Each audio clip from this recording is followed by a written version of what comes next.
Welcome students. So today let's start the new topic, law of dominance.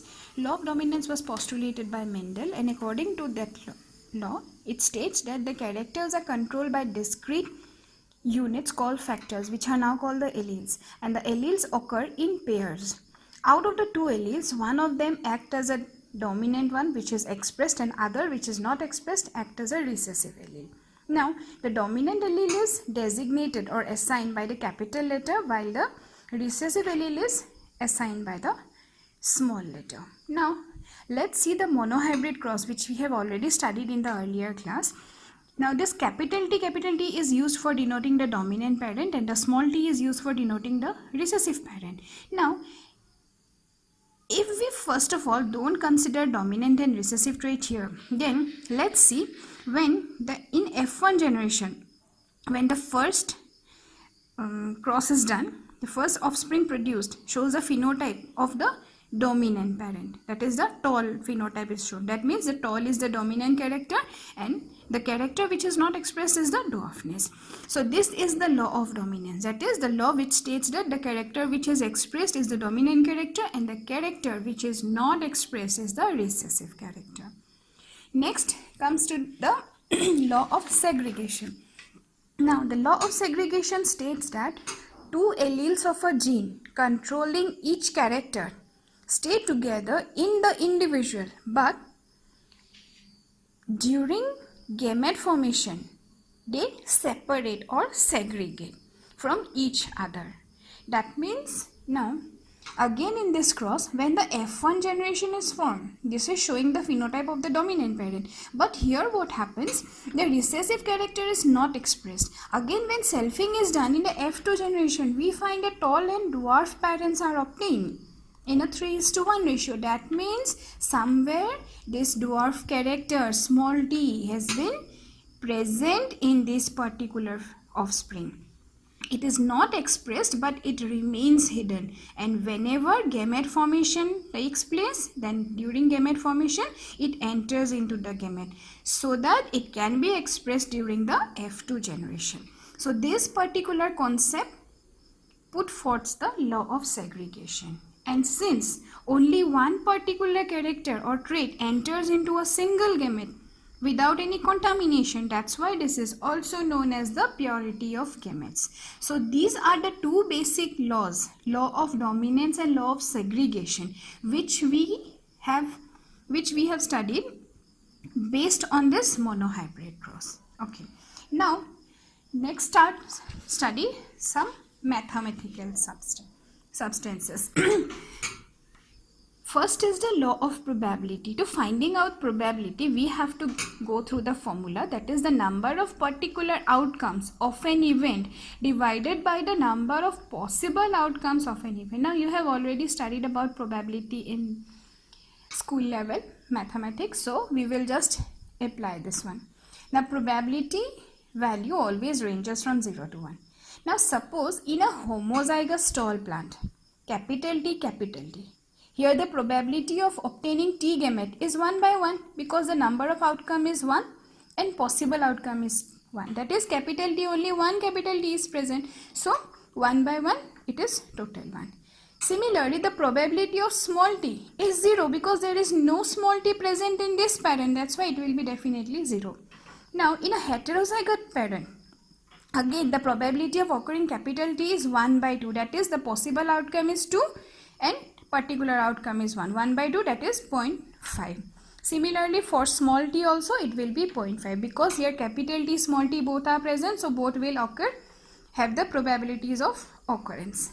Now based on this again there is the additive law of probability. According to this law, the probability of the particular event, that is the character, is the total sum of their individual events, that is the genotype. Now this can be expressed with the help of the binomial expression ax plus by to the power whole square. Now A is the capital T allele, dominant allele, x is the frequency of the dominant allele, B is the recessive allele, and Y is the frequency or probability of the recessive allele. Now We have already studied in maths that a plus b whole square formula is equal to a square plus twice ab plus b square. Now let's simplify this. A we know capital T, so capital T into capital T plus 2 into capital T into small t, small t, small t. Now we have already know what is the value of T. Now I have already shown here. See, the value of capital T, probability of occurrence of T gamete is 1 by 2. So here we will multiply 1 by 2 into 1 by 2, 2 into 1 by 2 into 1 by 2, then 1 by 2 into 1 by 2. So equal to 1 by 4 plus 1 by 2 plus 1 by 4. This is a simple mathematical equation. So these two are tall plants and this is the dwarf plant. Now the next part, probability of F2 tall plants. Now in F2 tall plants, two type of tall plants will obtain, a homozygous and a heterozygous tall plant. Homozygous tall plant, the probability is 1 by 4 and heterozygous it is 1 by 2. Already we have calculated and seen. So total it is 0.75. Now let's see. Now let's see the sums. First one is among 1456 F2 plants, number of homozygous tall, heterozygous tall and dwarf plant. That means you have to find out the number. Now total plants are given 1456. Homozygous individuals, that is capital T, we know it is 1 by 4 into total number, that is 364. And for heterozygous, 1 by 2 into 1456, that is 728. Small t, 1 by 4 into 1456, 364. These are simple equations. I don't think you will find any problem. Again, the second one, if 512 recessive characters are found among 3200 F2 plants, then the number of heterozygous dominant plant. Total number of plants are given, number of recessive characters is 512. Now the number is given, so we have to find out the frequency. So finding out the frequency, Tt is equal to number of character divided by the total number is equal to 0.16. Now Tt 1.16. Now we have to find only frequency of one particular gamete. So root over 0.16, 0.4. Similarly, capital T frequency will be 1 minus 0.4 is equal to 0.6. Now, therefore, the total number of heterozygous dominant tall will be 2 into capital T small t. So we will just multiply it and find out that it's 1536. Again, third one. Among the 1300 F2 plants, if the recessive allele frequency is 0.8, the number of dominant plant in it. Total number, frequency we will take out, capital T, small t frequency are taken out. Then dominant plants, either it will be capital T or capital T small t. Sorry. So we will calculate in a similar manner and finally we will take out. Just go through them. These are simple problems. I don't think you will find any problem over here, difficulty in studying them. Again, let us now see a different type of problem. A tall plant is dominant to a short plant.